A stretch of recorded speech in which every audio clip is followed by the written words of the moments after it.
Baik, selamat berjumpa kembali. Kita akan lanjut perbincangan kita tentang IoT, ya. Kali ini kita bicara dari sisi yang lain, ya, dari kacamata yang lain, yaitu nilai ekonomi dari IoT.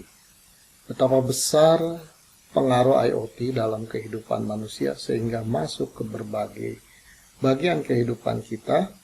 Nah, itulah yang mengenerate nilai ekonomi yang luar biasa.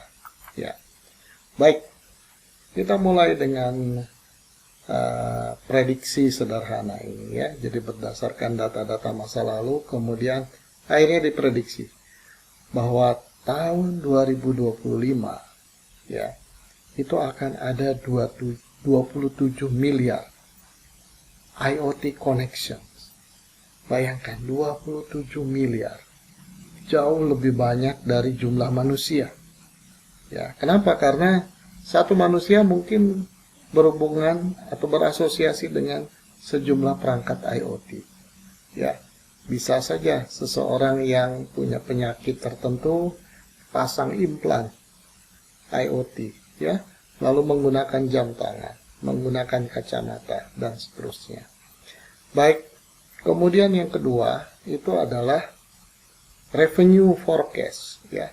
Jadi prediksi ya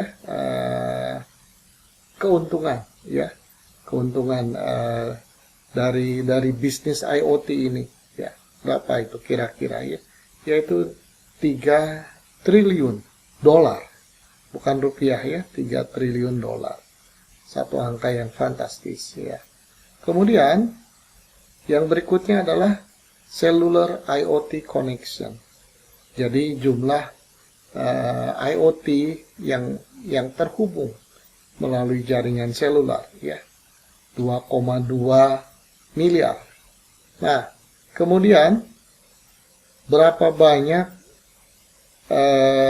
koneksi ya yang akan terhubung ke mobil. Nah, ini di Indonesia kan sudah mulai terasa sekarang. Semua ingin beralih mencoba mobil listrik ya, mungkin awalnya mencoba karena tertarik kebaruannya aja ya, tapi secara ekonomis memang mobil listrik berpotensi selain tidak menimbulkan polusi, juga operasional kosnya lebih rendah. Tapi terlepas dari itu, sekali mobilnya listrik ya sudah serba listrik, serba IT di dalamnya ya, termasuk serba IoT di dalamnya. Ya mobilnya itu sendiri ya, perangkat-perangkat internal di dalam mobilnya itu sendiri. Kemudian terakhir data yang di-generate. Ya, setiap perangkat pasti mengenerate lalu lintas data. Ya, yang sangat besar. Nah, ini akan muncul kurang lebih 2 zettabyte ya. Satu angka yang belum volume data yang belum ini ya, belum tercapai sekarang. Nah, inilah gambaran angkanya ya. Lalu pasar IoT global diprediksi menembus 1 triliun dolar pada tahun 2024 ini. Sumber lain mengatakan seperti itu. Satu angka yang sangat-sangat fantastis. Dolar ya, jangan salah, bukan rupiah. Nah, ini memperlihatkan keanekaragaman ya. Ini the Internet of Things has potential economic impact. Ya, sampai 2025 ini dari sumber lain itu mencapai 6,2 triliun dolar. Nah, ini rinciannya adalah mobile internet ini, kemudian automation of knowledge work ini, potensi bisnisnya. Internet of Things ada di posisi ketiga ya, dan seterusnya. Jadi saya kira kita tidak akan memperdebatkan angkanya ya, toh kita sendiri tidak tahu ini cara menghitungnya bagaimana, tapi intinya adalah ada asosiasi antara IoT ini dengan suatu potensi ekonomi yang sangat besar. Baik, di balik nilai ekonominya yang sangat menarik tadi, apakah IoT ini aman atau dengan begitu saja digunakan tanpa masalah, atau banyak tantangan untuk menggunakannya, ya. Nah, ini memperlihatkan paling tidak ada 5 tantangan kalau kita menerapkan IoT, ya. Yang pertama adalah big data and computing powers. Bayangkan tadi jumlah device IoT-nya demikian besar. Masing-masing generate data tanpa berhenti, ya. Nah, kemudian data itu akhirnya masuk ke sebuah center, computing center, ya. Nah, sehingga kita akan memerlukan computation power yang sangat-sangat besar. Ya, ini kalau kita masih membayangkan ini ada masuk ke sebuah center dari seluruh dunia, ya tentunya senternya dibagi-bagi, ini perusahaan mana dan seterusnya. Nah, ini akan sampai pada kebutuhan computation power yang luar biasa besarnya. Oleh karena itu, sekarang berkembang sebuah arsitektur lain, ya, yang disebut edge computing, ya. Jadi komputasi itu tidak ke center yang seperti apa sekarang masih banyak terjadi, ya. Tapi dibagi-bagi. Sebagian digeser ke edge, ke ujung, ya. Edge itu maksudnya di sini makin mendekati sumber datanya. Dalam hal ini device IoT itu. Yang kedua tantangannya itu adalah bisnis model. Bagaimana model bisnisnya, ya? Sehingga orang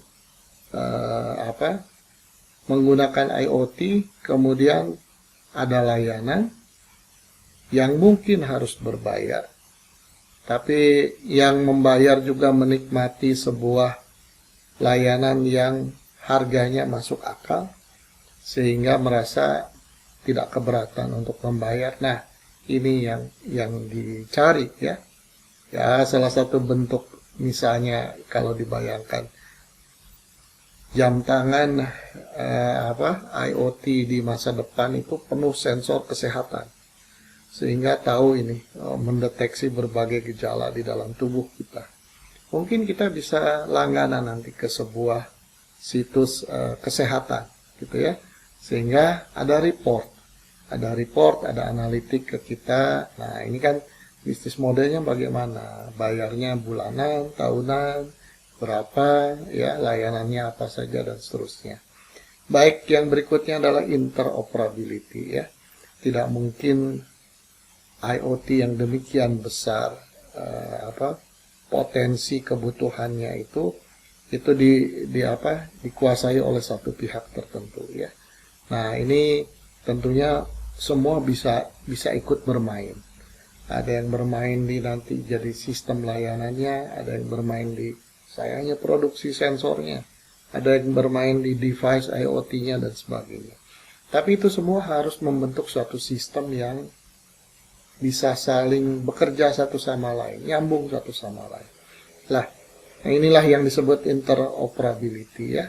Bagaimana ininya tantangannya itu bagaimana, ya. Lalu berikutnya connectivity.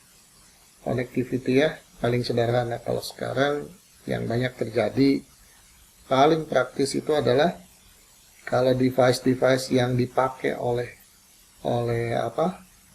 orang begitu, kebanyakan device IoT-nya katakanlah smartwatch, ya, terhubung ke smartphone dengan pada umumnya menggunakan Bluetooth, ya, Bluetooth. Kemudian setelah itu dari smartphone ke sebuah server pusat layanan terhubung melalui internet, ya, kira-kira seperti itu. Nah, sebetulnya cara koneksi dari device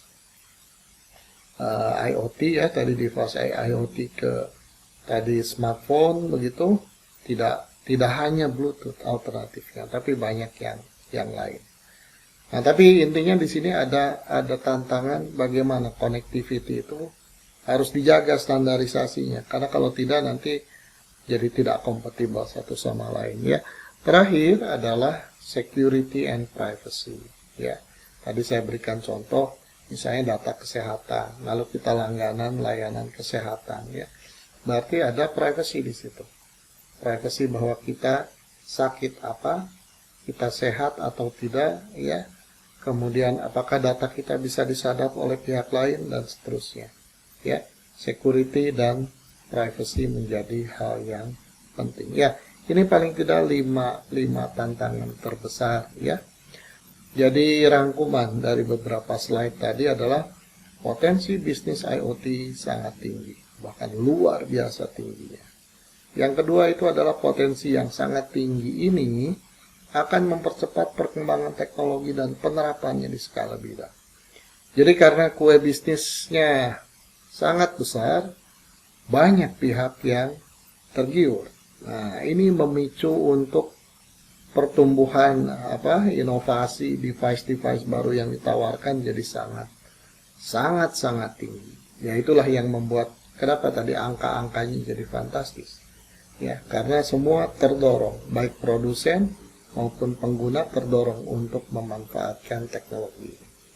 Ya, terima kasih atas perhatiannya.